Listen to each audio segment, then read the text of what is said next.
గౌరీ పూజ ఎందుకు చేస్తారు? పూజ చెయ్యడానికి ప్రాధాన్యం కానీ దేనికి చేశారన్న దానికి అంత ప్రాధాన్యం లేదండి. గౌరీదేవిని పూజించము అనేవాళ్ళు కూడా ఉన్నారు.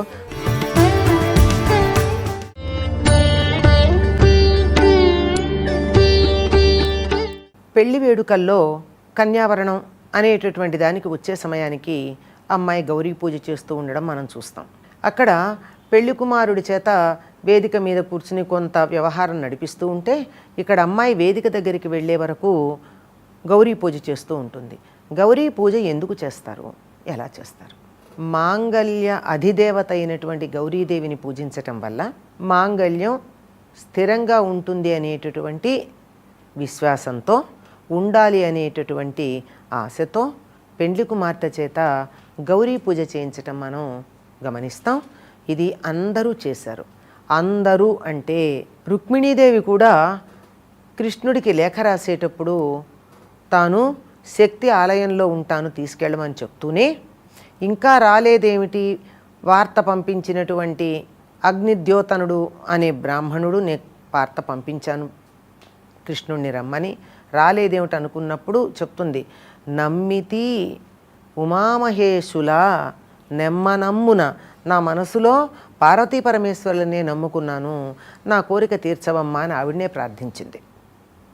అంటే మాంగళ్య అధిదేవతగా, మాంగళ్యాన్ని కలకాలం రక్షించేదిగా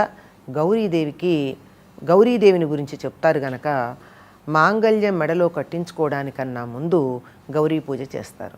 ఈ గౌరీ పూజ సాధారణంగా అమ్మాయి పుట్టింట్లో ఉన్నటువంటి గౌరీదేవికి పూజ చేయడం ఉంటుంది. అంటే ప్రతి ఇంట్లో కూడా పూర్వకాలం ఉండేదండి, ఇప్పుడు మరి ఎంతమంది ఇళ్లల్లో ఉందో తెలియదు కానీ ఒక పూజలో ఒక మండపం కానీ, మండపం లేకపోతే పూజకు ఒక పెట్టె ఉంటుంది, సింహాసనం అంటారు.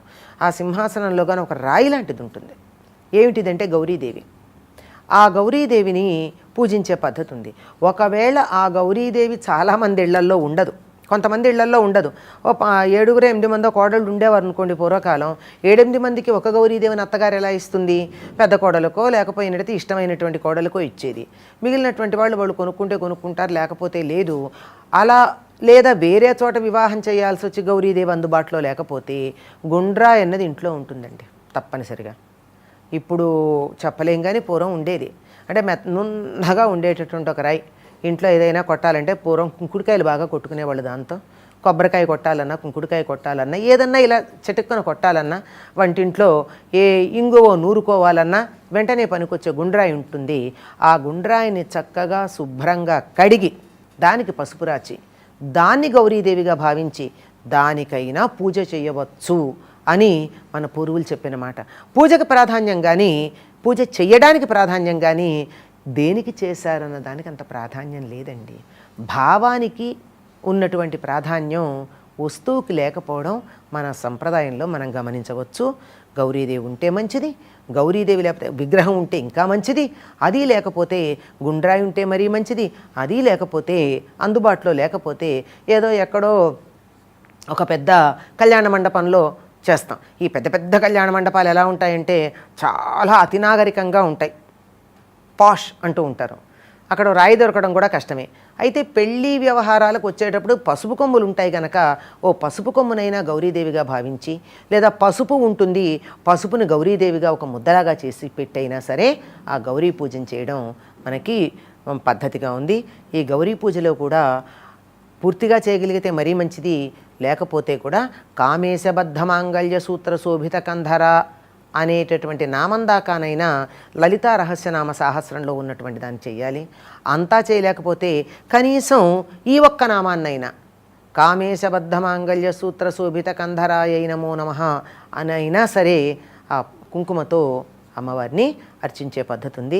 అయితే కొన్ని సంప్రదాయాల వారు మేము లక్ష్మినే పూజిస్తామండి, గౌరీదేవిని పూజించము అనేవాళ్ళు కూడా ఉన్నారు. వాళ్ళకు కూడా ఒక నమస్కారం. వాళ్ళు లక్ష్మీదేవిని పూజిస్తారు. లక్ష్మినైనా పూజిస్తున్నందుకు నమస్కరిద్దాం. ఈ పూజకి మాత్రం అది ఏ సంప్రదాయం వారైనా ఈ తంతుకి గౌరీ పూజ అని మాత్రమే మనకి వివాహ కల్పానికి సంబంధించిన వాటిల్లో ఉన్నటువంటి పేరు. దీనివల్ల కుంకుమతో ఆ గౌరీదేవిని అర్చించటం వల్ల 5వ తనం గట్టిగా ఉంటుంది అని విశ్వాసం. స్వస్తి.